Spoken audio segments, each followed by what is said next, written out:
retrouvons pour une nouvelle capsule de rencontre des auteurs francophones pendant cette semaine de la langue française et de la francophonie. Et là, on va partir assez loin, parce qu'on devait partir en Russie avec Valérie, mais on est autre part et on en parlera avec elle. Bonjour Valérie. Bonjour Sandrine. Quelques mots quand même pour rappeler que Rencontre des auteurs francophones est née en 2020. Une jolie façon différente de célébrer les 50 ans de la francophonie.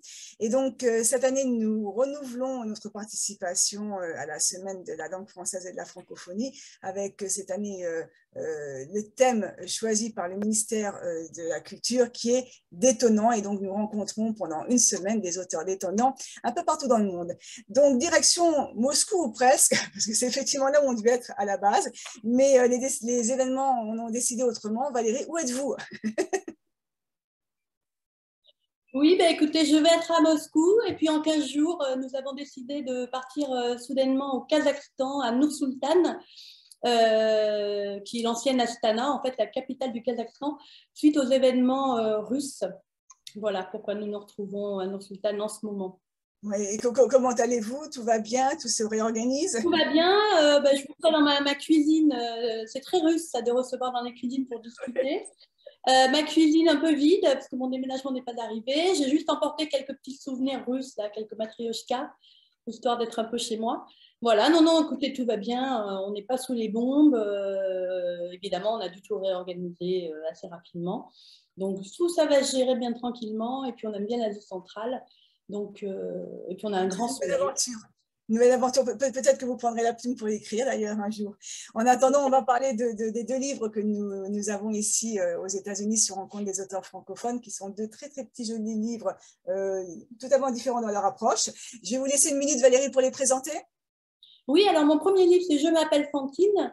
Il y a 20 ans maintenant, nous avons perdu la jumelle de notre fille aînée. Et depuis longtemps, j'avais envie d'écrire son histoire.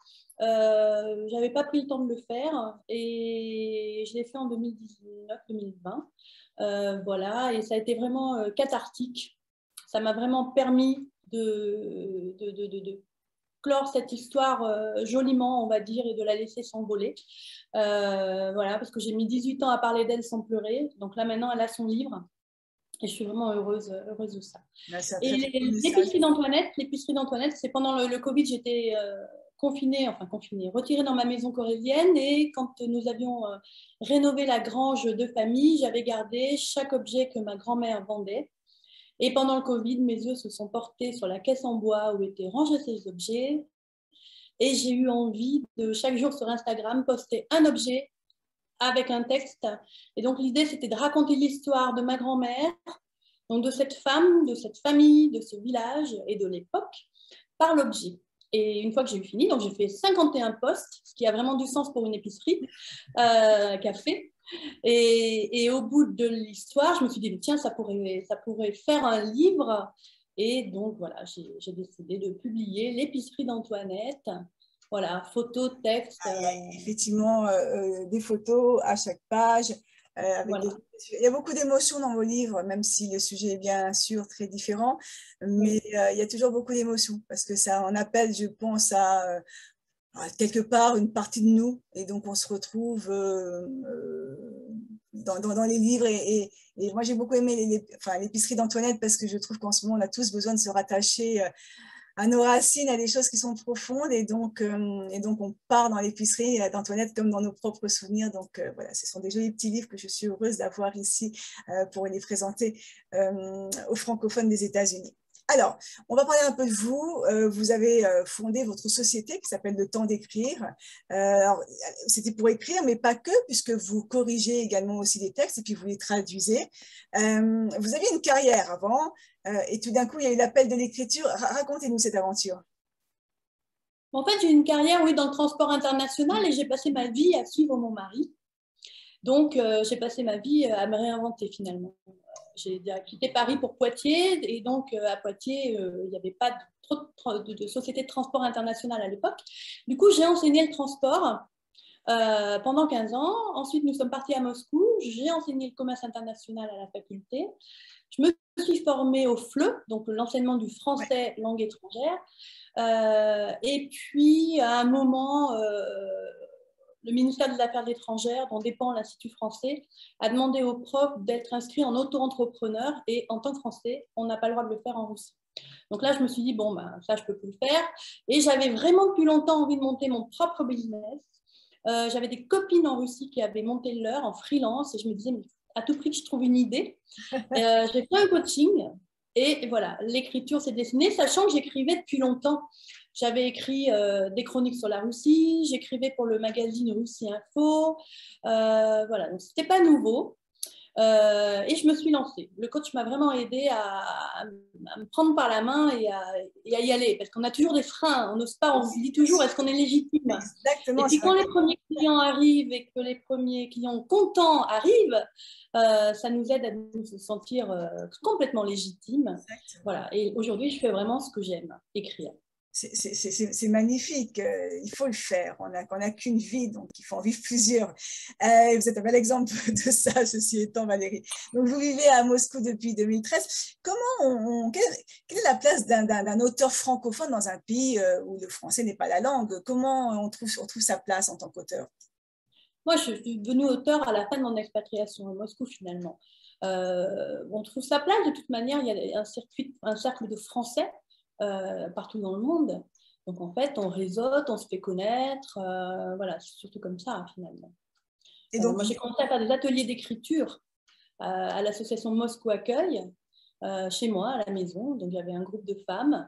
J'en faisais aussi en ligne, avec des hommes aussi. Voilà, donc je suis rentrée comme ça. Et puis après, j'ai publié mes livres et je me suis fait connaître. Et comme j'ai choisi l'auto-édition, c'était à moi de faire ma propre communication. Donc voilà, donc que ce soit à Moscou, maintenant à Nur-Sultan ou en France, je pense que c'est toujours une histoire de réseau, de rencontres. Ça ne diffère pas vraiment. Alors, est-ce qu'il y a des petits projets littéraires dans les tiroirs?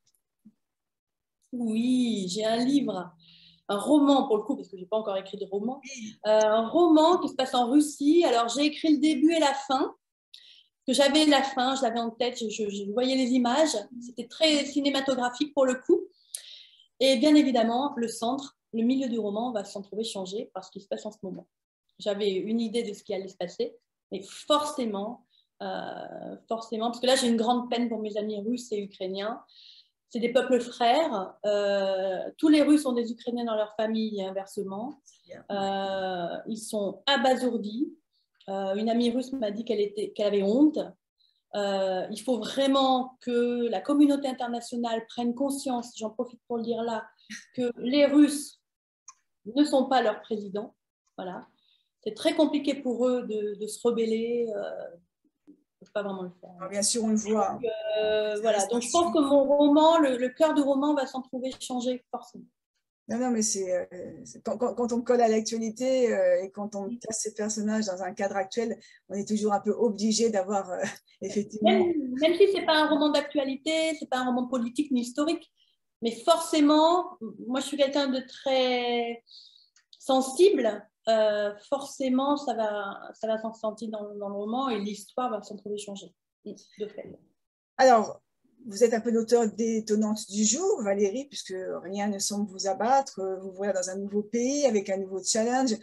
J'imagine que ce n'était pas évident. Et alors, on se demande si là où vous êtes aujourd'hui, il y a encore moins de Français, moins de communautés francophones. Donc, il va y avoir quelque part pour vous un drapeau à agiter pour dire le français, je le défends n'importe où, ici aussi. Donc, oui, tout à fait. Je suis dans un groupe de francophones, je crois qu'on est une centaine. Alors qu'à Moscou, de mémoire, on était peut-être 3000, 4000. Je ne me rends pas bien compte. Voilà. Mais non, tout va bien. Je me dis, je ne suis pas sous les bombes. Le Kazakhstan, c'est un merveilleux pays qui a une histoire. Les gens parlent cette belle langue russe. C'est l'Asie centrale. Il y a du soleil, évidemment. On a des températures négatives, mais on a un merveilleux soleil avec des longues journées. Non, rien ne m'abat. Vous savez, quand on vit ce que j'ai vécu pour Fantine, je pense qu'après, on peut, voilà. On peut tout supporter. Ça aide, oui, ça forge un caractère. Et moi, le principal, c'était d'être en famille. Tant que je suis en famille, tout va bien. Alors, on vous souhaite beaucoup de courage, même si ça a l'air de pas trop mal se passer pour vous, et de belles aventures. Vous nous raconterez la suite. Qu'est-ce qu'on peut vous souhaiter, en tout cas, pour l'année à venir? Pour l'année à venir Bah, écoutez, des clients, ça c'est toujours chouette. De belles rencontres ici au Kazakhstan, d'autres livres, voilà, que tout aille bien pour mes enfants. Mes enfants, c'est la priorité. Mes enfants, quand mes enfants vont bien, je vais bien. Exactement. Comme tous les parents du monde, enfin, il faudrait que tous les parents du monde réagissent comme ça en tout cas. Merci Valérie d'avoir été avec nous ce soir pour vous, là où vous êtes, et pour nous très tôt ce matin. Et puis, on souhaite une bonne journée à tout le monde. Et Valérie, on vous retrouve tout au long de l'année sur Rencontre des auteurs francophones avec vos livres. Et puis, donnez-nous des nouvelles. Merci beaucoup Sandrine, sans problème. Je vous donnerai des nouvelles, promis. Merci. Bonne fin de journée. Au revoir. Merci.